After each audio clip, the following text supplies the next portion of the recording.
नमस्कार, आप सभी को जय माता दी। नवरात्र के पहला दिन, प्रथम दिन आप सभी को, और इस साईं बिजनेस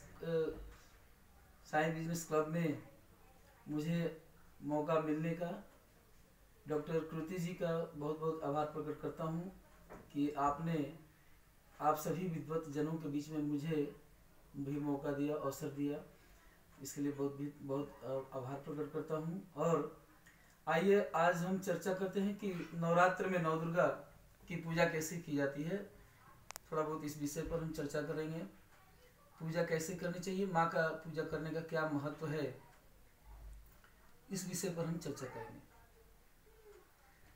खड्गं चक्रगदेषु चाप परिधाक्षुलम्भुशोण्डिशिरः शङ्खं संददति करस्ते नयनं सर्वांगे भूषवृतां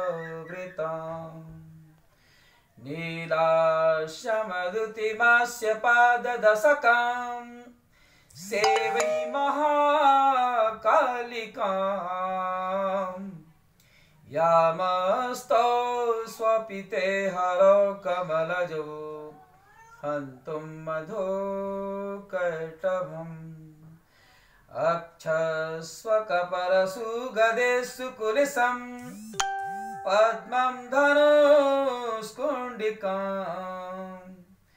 दण्डं शक्तिमसिं च जर्मजलजं घण्टासुराभाजनम् शूलं पाशसुदर्शने च दधतीं हस्ते प्रसन्नानां सेवै सैरिभमर्दनीमिह महालक्ष्मीं सरोजस्थितां घण्टाशूलहलानि शङ्खमुसले चक्रं धनुषायकम् हस्ताब्दैर्दधतीं घनान्तविलक्षतिस्तां सुतुल्यप्रभां गौरीदेहसमुद्भवं त्रिजगता माधारीभूतां महा पूर्वामत्र सरस्वतीमनुभजे शुम्भादिदैत्यर्दिनीम्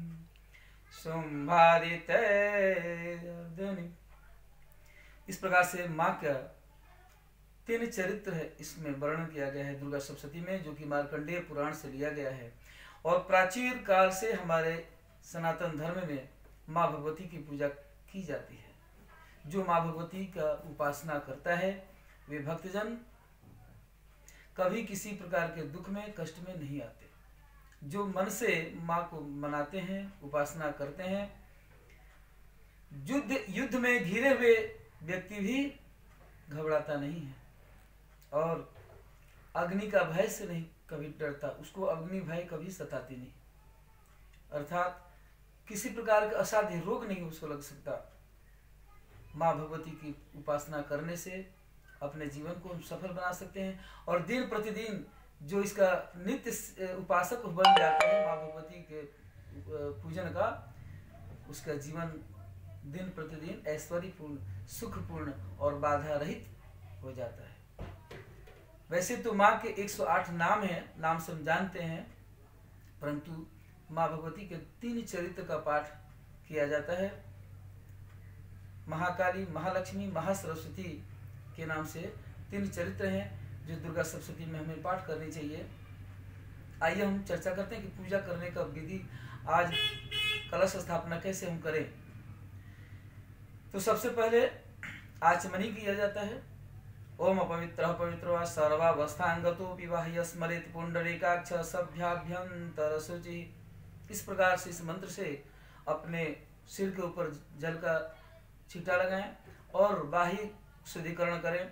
आंतरिक शुद्धिकरण के लिए थोड़ा सा इसमें जल लें, हाथों में 1 चम्मच, आधा चम्मच आचमनी से, और उस जल से ओम केशवाय नमः, ओम नारायणाय नमः, ओम माधवाय नमः, इस प्रकार से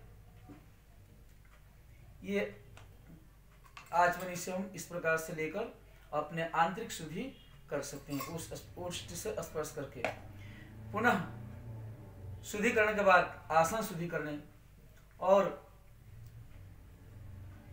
माँ धरती को नमस्कार करें। जिस पावन भूमि पर हम पूजन करते हैं वह पावन भूमि हमारे लिए साधक बने और आशीर्वाद दे। इसलिए सबसे पहले कोई भी पूजा करें तो हमें माँ धरित्री की आसन शुद्धि करके उनका प्रणाम करना चाहिए।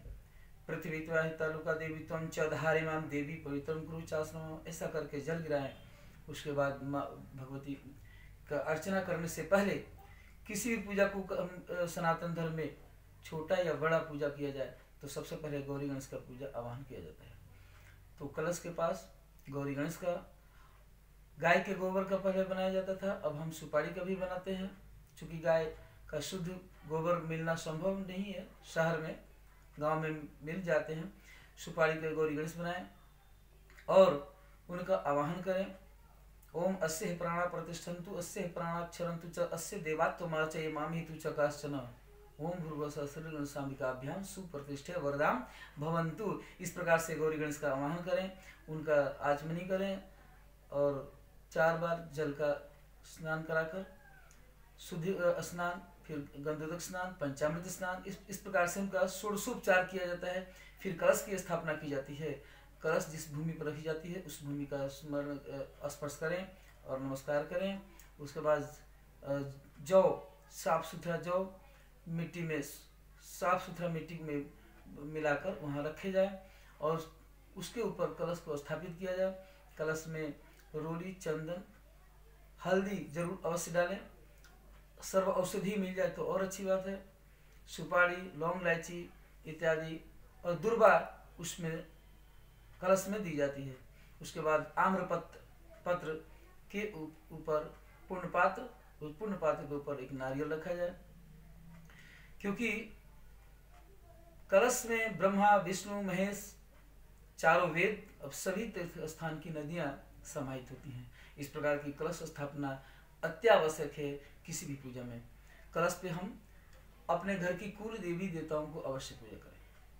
गौरी गणेश का पूजा हो गया, वरुण देवता का पूजा हो गया, उसके बाद कुल देवता का पूजा हमें जरूर करना चाहिए। हम किसी भी धरित्री के किसी भी कोने पर हों, लेकिन हमारा जिस कुल से हम जुड़े हुए हैं, हम उस कुल के देवी देवताओं का पूजन अवश्य करना चाहिए ताकि हमें पितृदोष न लगे और हमारे कुल के जो देवी देवता हैं उनका आशीर्वाद हमारे ऊपर बना रहे, कोई बाधा ना आए। उसके बाद पंच लोकपाल देवता,